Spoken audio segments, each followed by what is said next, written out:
Eu tinha 11 anos quando eu beijei pela primeira vez. E junto com aquele beijo, eu ganhei uma crença invisível que me acompanhou por anos. O meu papel é agradar, o meu prazer vem depois. Foi isso que me acompanhou por muito tempo durante a minha vida. Você também carrega crenças assim, crenças que você não escolheu, que ninguém te ensinou conscientemente, mas que estão aí, silenciosas, cortando, controlando a sua libido, a sua entrega na hora do sexo, o seu orgasmo. Hoje eu vou te mostrar de onde vêm essas crenças e, mais importante, como identificar quais são as suas crenças. Porque uma vez que você vê, você não desvê, você não consegue mais não ver. E daí assim você pode escolher ficar com essa crença ou não. Sabe aquelas músicas que te transportam instantaneamente para um lugar do passado? Eu tenho uma. E toda vez que eu escuto, eu vou para aquele primeiro beijo. Eu lembro do frio da barriga, da tensão no peito, da sensação de que eu precisava fazer certo, do medo de decepcionar, de fazer alguma coisa estranha, errada. E mais importante, o meu cérebro de 11 anos estava gravando uma fórmula. Eu, naquele momento, gravei em algum lugar do meu cérebro que, para ser desejada, eu precisava corresponder ao que esperavam de mim. E você? Qual foi o momento que instalou uma crença sobre o seu corpo, o seu prazer e o seu valor? Foi um comentário sobre o seu corpo, uma comparação com outra menina, um silêncio constrangedor sobre sexo em casa, uma cena na televisão que deixou aquele silêncio ensurdecedor, uma bronca porque você mostrou curiosidade em relação ao sexo, uma cena de um filme que fez você se sentir inadequada ou que você quis entrar num buraco para se esconder para não ter que lidar com aquilo? Pensa nisso. Enquanto a gente avança nesse vídeo, pensa nisso, porque você vai se reconhecer aqui em muitas das memórias e crenças que eu vou falar. Eu sou a doutora Franciele Minotto, ginecologista, sexóloga e mestre em ciências médicas, e eu estou aqui para falar um pouquinho sobre crenças e mitos sobre a sexualidade feminina e te mostrar que você tem escolha para viver uma vida sexual mais saudável, sem culpa e sem depender de ninguém. Bem, entre 0 e 12 anos, o nosso cérebro ele funciona num estado especial. Ele tem ondas teta e alfa, que são estados de absorção direta. É como se fosse uma esponja.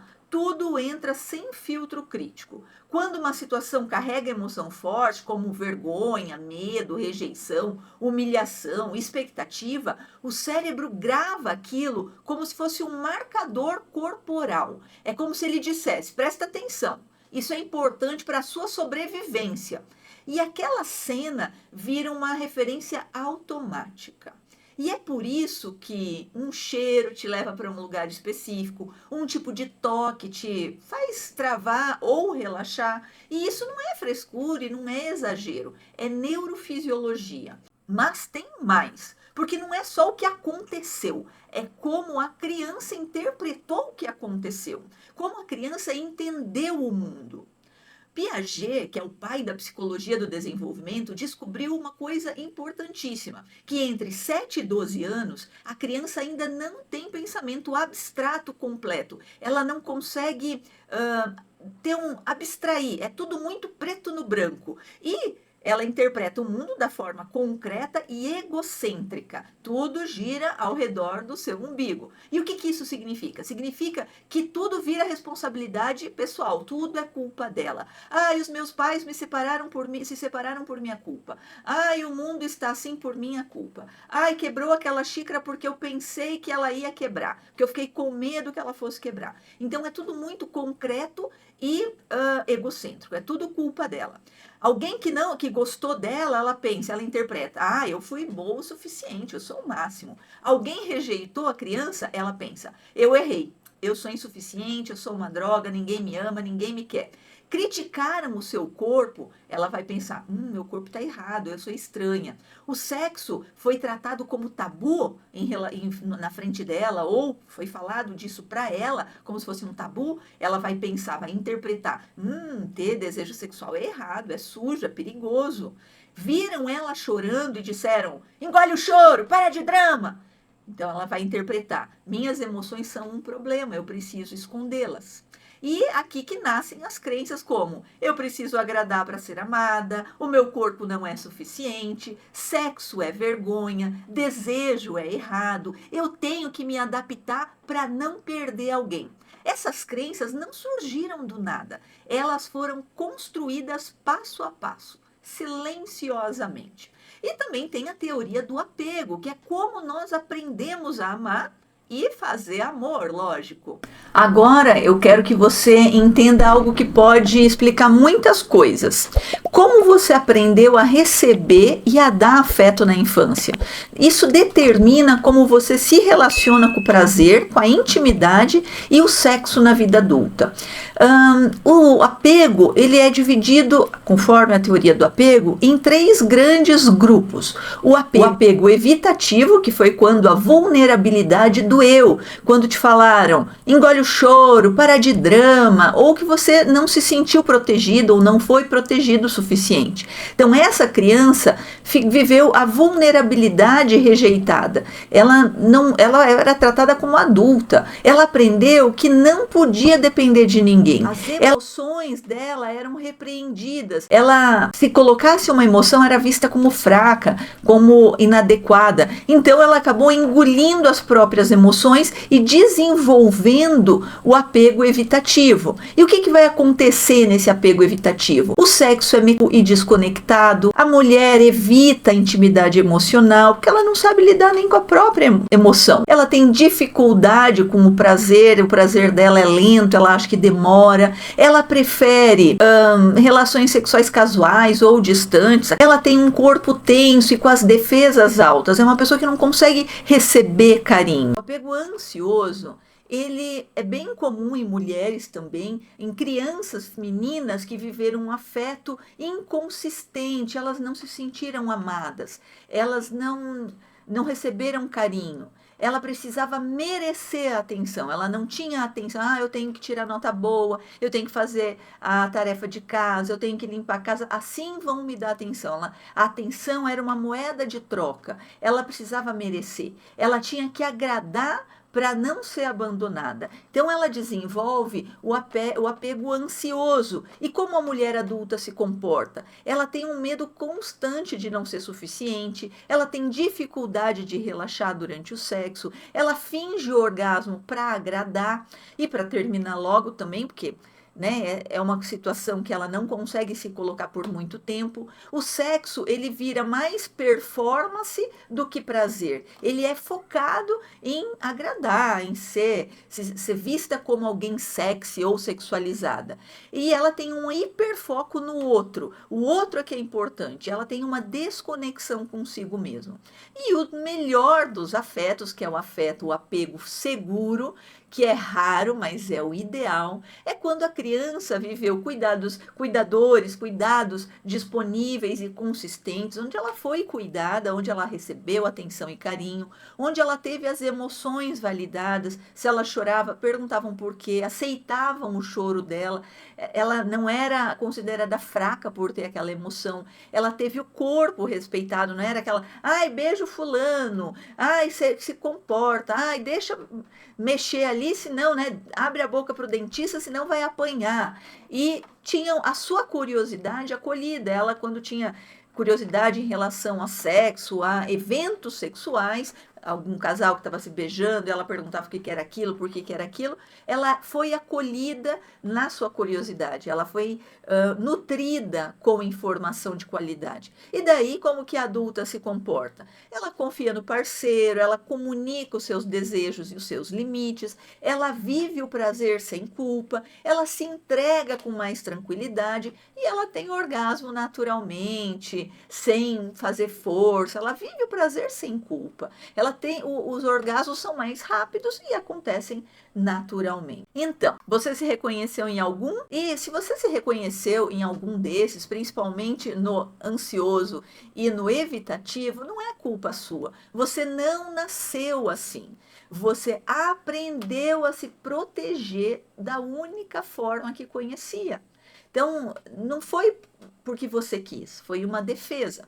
Então, agora eu quero quebrar 10 mitos que mais roubam o prazer feminino. Depois a gente falar sobre essas crenças e mais para frente eu vou te dar um exercício prático para já começar a trabalhar nessas crenças e nos mitos. Então, os mitos também, eles vieram de uma interpretação errônea, às vezes social. Não foi nem tua, você já recebeu aquilo. Então, essas crenças limitantes sobre a sexualidade precisam ser quebradas diariamente, não é uma vez. Você precisa dioturnamente, todos os dias, ter atitudes que vão questionar essas crenças e quebrá-las e rebatê-las e ir contra elas, porque elas estão muito lá amarradas no nosso íntimo.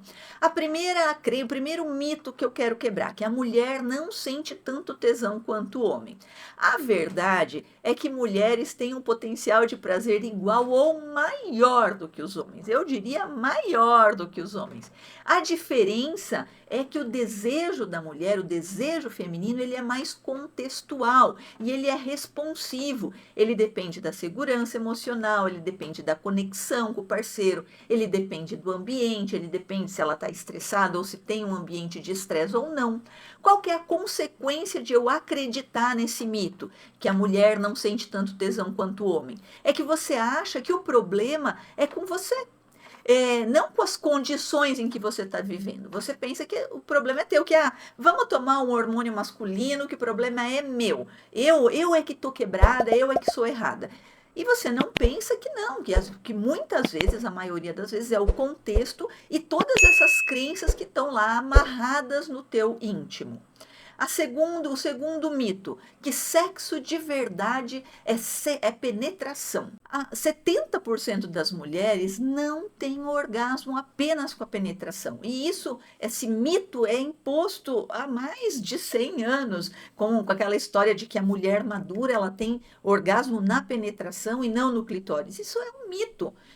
A gente tem que acabar com isso. Sexo de verdade não tem a ver com a penetração, tem a ver com a, a entrega, com a presença, com você conseguir aproveitar aquele momento, com o autoconhecimento, com a autoexploração. Então, a verdade desse mito é que 70% das mulheres não têm orgasmo apenas com penetração. O clitóris tem 8.000 terminações nervosas, 2 vezes mais do que o pênis. E ele fica para fora. Ele tem uma parte interna, na parte anterior da vagina, que muitos chamam de ponto G, mas com a penetração pode ser insuficiente só o estímulo dessa parte, porque é um estímulo indireto. A vagina é um órgão reprodutivo, o clitóris é um órgão de prazer. É preciso se consolidar isso. Então, ignorar que é o clitóris que dá o prazer é ignorar a anatomia feminina como está sendo ignorada há séculos. Né? Qual que é a consequência de você acreditar nisso, que sexo de verdade é com penetração? Você se frustra, se culpa, finge orgasmo e desiste do próprio prazer, desiste de se autoexplorar, acha que você está errada. E não, é um mito que está errado, é um mito que é uma mentira deslavada. O mito 3 é que boa amante é espontânea e sempre disponível. Que você precisa quem precisa se preparar ou entrar no clima não é sexy de verdade. Isso é uma mentira, né? Isso é uma mentira, porque o desejo feminino é responsivo, não é espontâneo. Ele desperta com o contexto, se você está relaxada, se tem preliminar boa, se você está presente naquele momento, se você está segura naquele momento. A consequência de você ficar acreditando nesse mito de que a boa amante é espontânea e sempre disponível, que ela não precisa que ela está sempre pronta, é que você se sente defeituosa, porque você não está sempre pronta. E nem uma mulher está sempre pronta. O nosso desejo é responsivo, ele responde a um estímulo, ele não é espontâneo. Talvez quando você está ovulando, a natureza te faz essa pegadinha de você ficar mais ativa, com mais tesão, mas dificilmente também você vai lá atacar alguém. A maioria dos estrupos, dos assédios sexuais, das agressões violentas sexuais são praticadas por homens e não por mulheres. E nem é por causa do hormônio, nem é por isso, é pela nossa sociedade patriarcal, nem é por isso, né? Não tem a ver com nossa biologia, porque senão os animais também estariam se entrando em conflito o tempo todo, o macho e a fêmea, né? Porque se fosse biológico, mas não é. É pela sociedade, pela nossa cultura patriarcal, que essas violências de gênero continuam a acontecer, não é pela biologia. Então, a mulher, ela tem um desejo responsivo, ela não está preparada. O contexto, o relaxamento, a presença, o autoconhecimento, a autopermissão fazem toda a diferença. E você, se você não está sempre pronta, você não é defeituosa. O mito 4. O orgasmo feminino deveria ser rápido e fácil. E na verdade ele é. Na verdade ele é.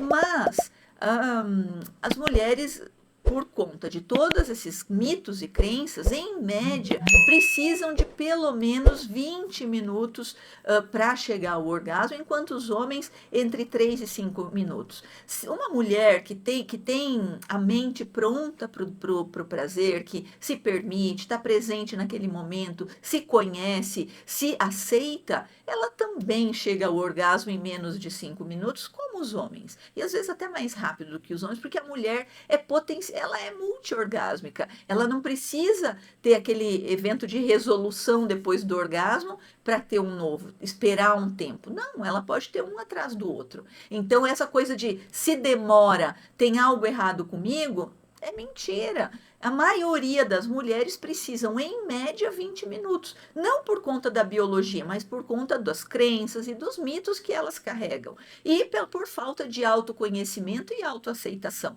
E de permissão em relação ao prazer. Então, se você se apressa em ter rápido, você fica pensando, se você acredita nessa mentira, se você se apressa, você vai travar, você vai desistir, você vai ter que fingir o orgasmo, você vai achar que está errada, que o parceiro não vai te esperar. Então, acreditar nessa mentira é se sabotar mais ainda.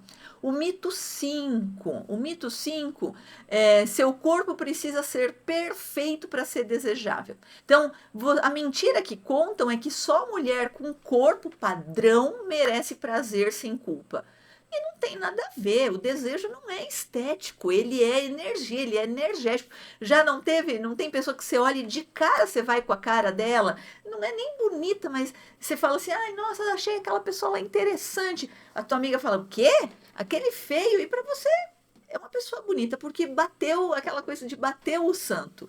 Então, o desejo, ele não é estético, porque quando você olha você considera alguma pessoa bonita, é a tua interpretação dela, é a tua projeção de beleza, é a tua interpretação da beleza. Não existe beleza unânime, não existe unanimidade estética, onde uma coisa que todo mundo acha bonita, que é bonita incondicionalmente. Então, o desejo não é estético. As mulheres que habitam o corpo, que se autoaceitam, que têm presença no próprio corpo, elas são infinitamente mais eróticas do que os corpos perfeitos que são habitados por vergonha, ou que são vazios, que são só um corpo, que não tem energia, que estão querendo só performance, só biscoito, né? Aquele corpo biscoiteiro que só quer ganhar um biscoito de você fez bem, você tá gostosa mesmo. Então, o desejo não é estético, o desejo ele é energético.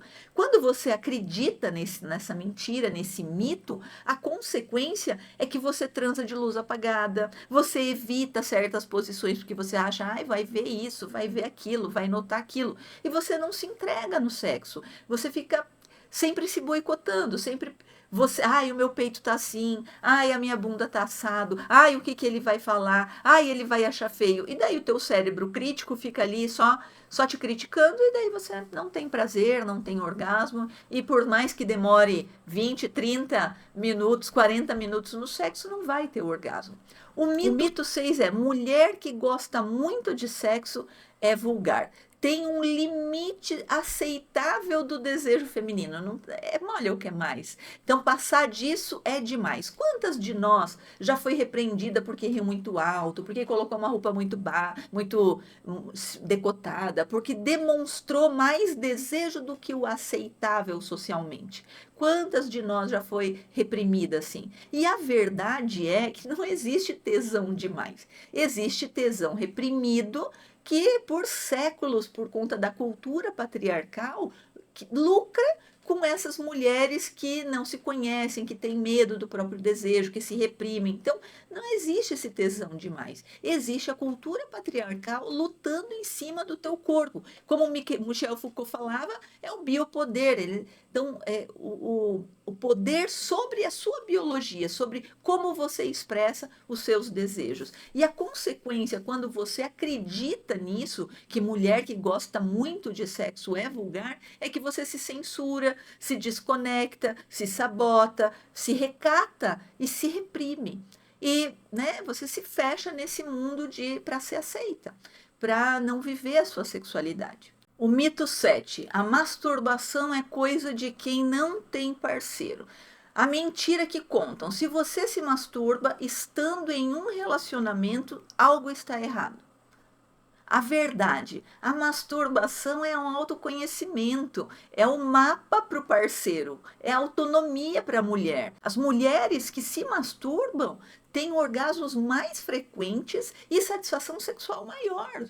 A consequência, quando você acredita que masturbação é coisa de quem não tem parceiro, é que você não conhece o seu corpo e espera que o outro descubra o seu corpo por você. Então, eu quero que o outro descubra uma coisa que nem eu mesma sei no meu corpo, onde eu gosto de ter prazer, aonde acontece o meu orgasmo. E não é assim, a masturbação não tem nada a ver com coisa errada. Ela é autoconhecimento para homens e para mulheres. Qual que é o mito 8? O mito 8 é que sexo bom é sempre intenso e performático. As mentiras que contam é que gemidos altos, múltiplos orgasmos, acrobacias, tem que ter. Senão o sexo não foi memorável, tem que ser esse sexo de gemido alto, orgasmo múltiplo, acrobacia, senão, não, foi só um sexo morno. A verdade é que sexo bom é o sexo onde os dois estão presentes, vivendo aquele momento. Não é um olhando para um espelho e o outro olhando para o outro, os transando cada um consigo mesmo. Não tem nada a ver. O sexo bom é o sexo presente. Ele pode ser lento, ele pode ser silencioso, ele pode ser suave. O que ele precisa é ter conexão. A conexão é mais importante do que performance. É isso que é o importante no sexo. Então, quando você acredita que você precisa performar no sexo, você performa em vez de sentir. E perde o prazer real e fica, né, a ver navios, fica sem ter orgasmo, sem ter um prazer que preencha, que satisfaça. Então, o que tem é a performance. O mito 9: a mulher não precisa se comunicar. O parceiro tem que saber. Aquela mentira de que se ele te ama, ele deveria adivinhar o que você gosta. A verdade: cada corpo é único. A comunicação não é falta de química, é maturidade sexual. Então, quando você fala sobre o que você gosta, sobre o teu autoconhecimento, você compartilha o que você sabe sobre si mesma, você é uma pessoa madura sexualmente e está exponenciando o prazer do casal, porque os dois acabam trocando carícias que são boas para os dois. Então, eu não posso esperar que o outro leia a minha mente ou adivinhe. Ele, né, não tem uma bola de cristal. Quando você acredita que o parceiro tem que saber, você se frustra em silêncio. E o parceiro também, porque ele também falar, realmente, nós dois não somos compatíveis. Ela não me fala o que ela quer, o que ela gosta, e eu não sei adivinhar. Então, cria esse distanciamento na relação do casal. E, finalmente, o mito 10 é que depois de certa idade o desejo acaba. A mentira que contam é que com 40, 50, 60 anos é normal perder o interesse. A verdade é que o desejo ele pode mudar de forma, e tem pessoas que se descobrem homossexuais ou bissexuais depois dos 40, mas não tem prazo de validade. O desejo não tem prazo de validade. Eu mantenho meu desejo com 40, 80, 60, 70, 90 anos. Eu preciso ter uma boa saúde física para conseguir ter essa relação, esse rala e rola. Mas o desejo está ali. O desejo está ali. A verdade é que o desejo pode mudar, mas ele não tem prazo de validade. E muitas mulheres relatam, quantas vezes já me falaram, que tiveram o melhor sexo da vida depois dos 40, dos 50, dos 60 e até dos 70. Então, porque ela tira aquela carga da reprodução que o sexo tem depois da menopausa, então o sexo ele fica menos perigoso, porque elas, né, dessa faixa etária, dessa geração, tinham muito medo de engravidar, ou o sexo era sinal de gravidez, era quase, né, o sexo ia gerar uma gravidez e com, né, mais um filho para criar. Então, a menopausa, na minha opinião, é uma liberdade que a mulher ganha, é uma carta de alforria da reprodução. E a consequência, quando você acredita que depois de certa idade o desejo acaba, você desiste do prazer, desiste da sua satisfação sexual antes da hora e perde anos de prazer possível e indispensáveis para a gente manter a nossa saúde física e mental. Então eu quero saber, fala ali nos comentários, quantos desses mitos você reconheceu? Quantos você ainda acredita e quantos você ainda propaga sem nem perceber? Agora eu quero te mostrar como as crenças não ficam só na mente, elas se mantêm no corpo também.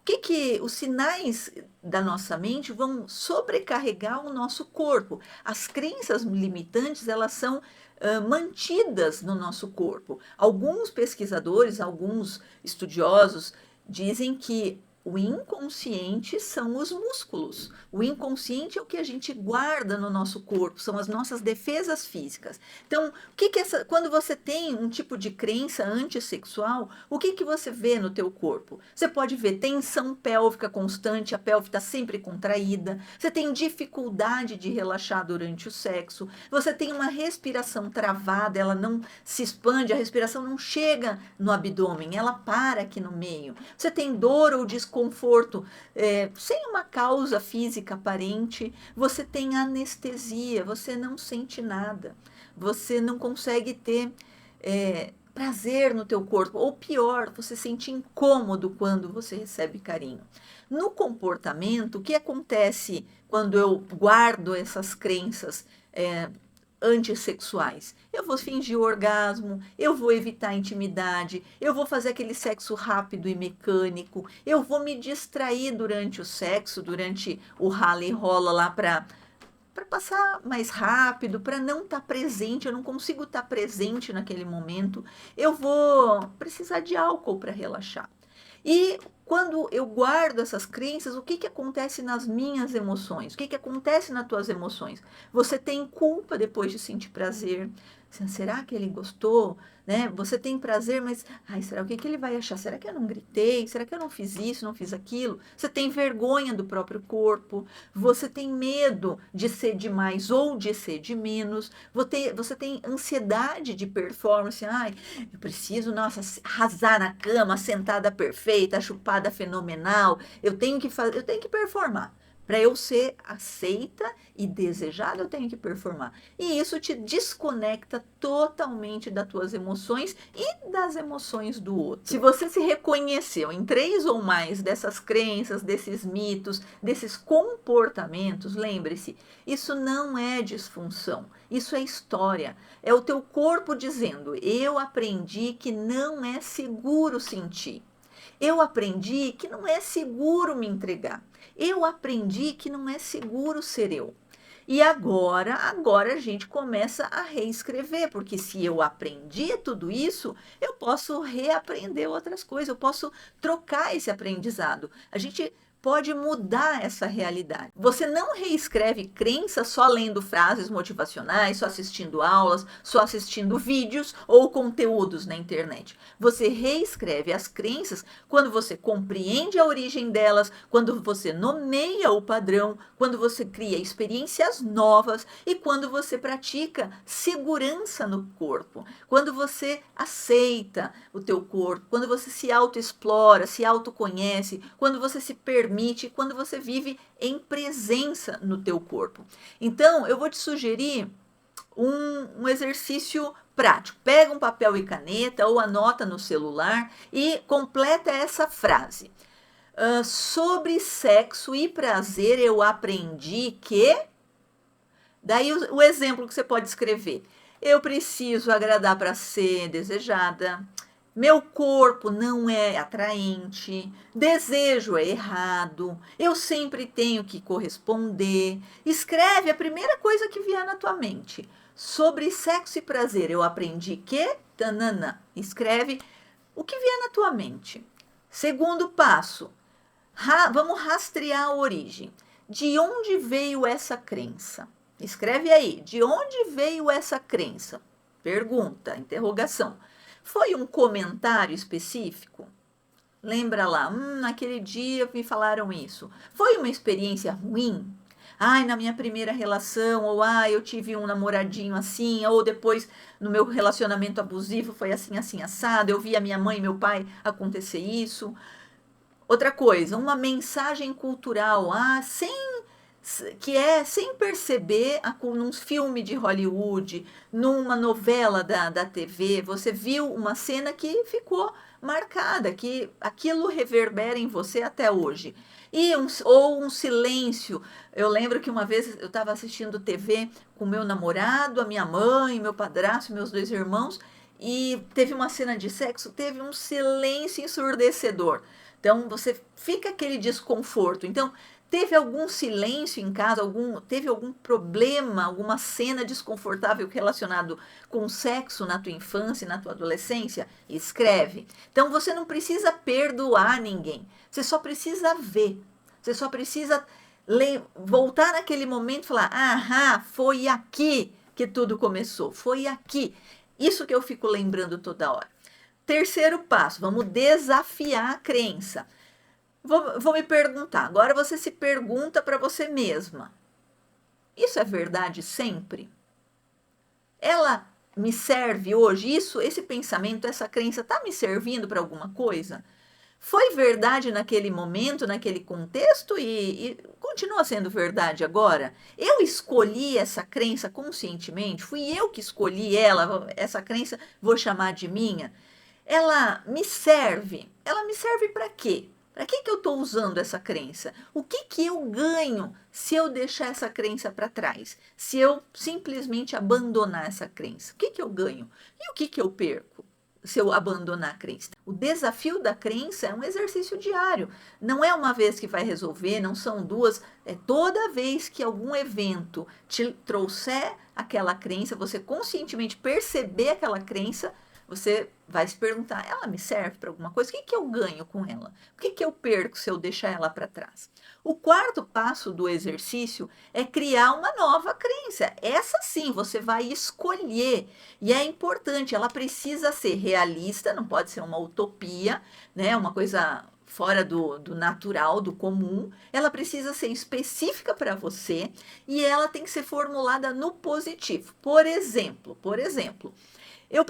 a crença antiga, eu preciso agradar para me sentir desejada. A nova crença, meu prazer importa tanto quanto o do parceiro. O meu prazer importa tanto quanto o do outro. Então, substitui por essa crença, aquela crença de que eu preciso agradar para ser desejada.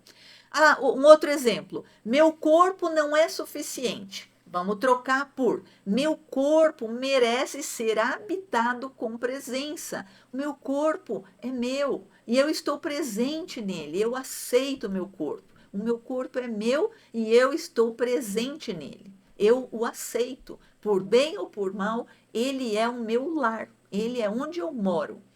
Um terceiro exemplo: sexo é vergonha. Aquela crença antiga: ai, sexo é vergonha. Vamos trocar por: sexo é conexão. E eu mereço sentir prazer. Sexo é conexão. E eu mereço sentir prazer. Então, quando vier aquela coisa: ai, que vergonha, sexo é conexão. E eu mereço sentir prazer.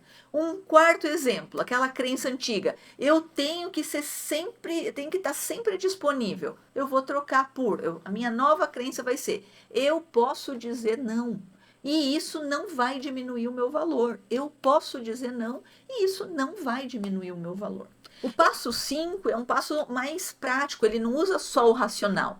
As crenças não mudam com a experiência, não é só com o pensamento, então eu preciso dar experiências para o meu corpo que vão fortalecer as minhas crenças novas e vão deixar para trás, abandonar as minhas crenças velhas. Vou mostrar para o meu corpo que aquelas crenças antigas não fazem sentido.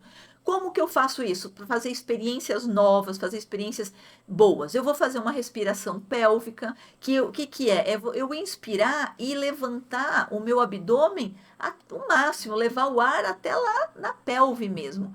Encher o peito, não ficar só aqui a respiração no diafragma. Eu fazer uma respiração abdominal e pélvica e soltar aquele ar, percebendo como eu faço a contração do meu abdômen para ele expandir, para entrar o ar, e como eu faço o relaxamento para sair o ar.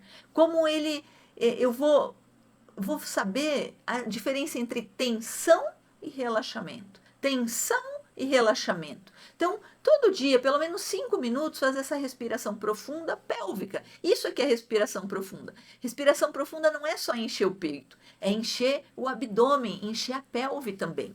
Outro passo, outra experiência importante para o nosso corpo, para fortalecer as crenças novas, é o toque. É o toque no corpo sem o objetivo sexual. É uma coisa que as mulheres no treinamento, elas gostam de passar batido, elas não conseguem entender.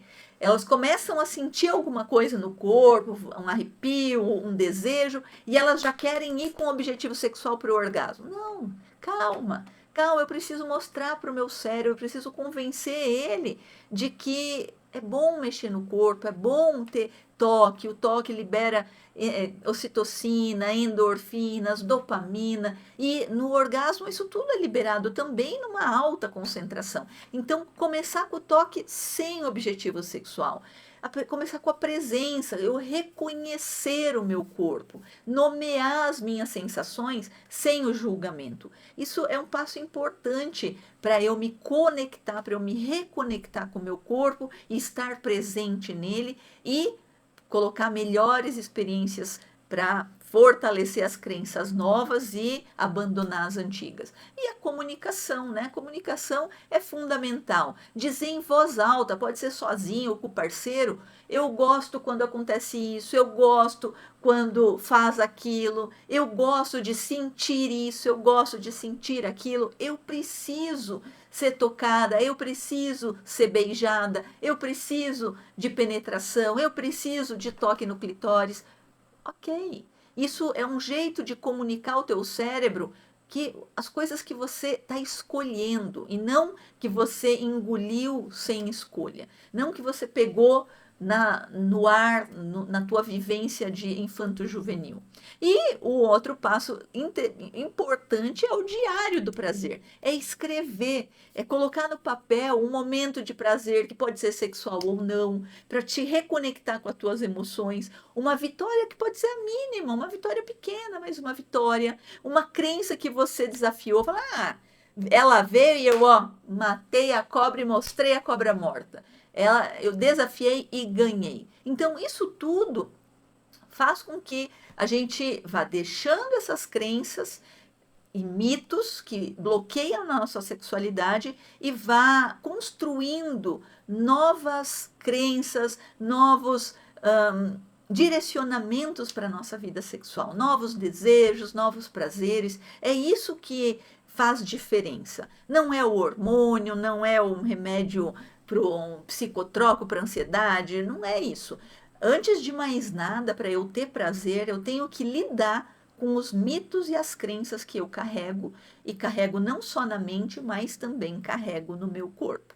Por isso, fazer o diário do prazer é muito importante para a gente construir essa nova narrativa para o nosso cérebro, mostrando que você tem prazer sexual ou não, que você se tem emoções, você pegando essas emoções e colocá-las no papel e você validar que você sente, que você teve vitória, que você desafiou uma crença, que você está construindo um novo jeito de ser. Porque para você ter desejo e prazer sexual e orgasmo, não adianta só ler frase motivacional, não adianta só assistir conteúdo, aulas na internet. É preciso também vivenciar as coisas, vivenciar, colocar em prática, fazer experiências novas para o teu corpo e para o teu cérebro. Porque as crenças e os mitos, eles estão guardados não só na nossa mente, mas no nosso corpo também. Então, por isso que é importante fazer esse passo a passo de um jeito contínuo, dioturno, várias vezes,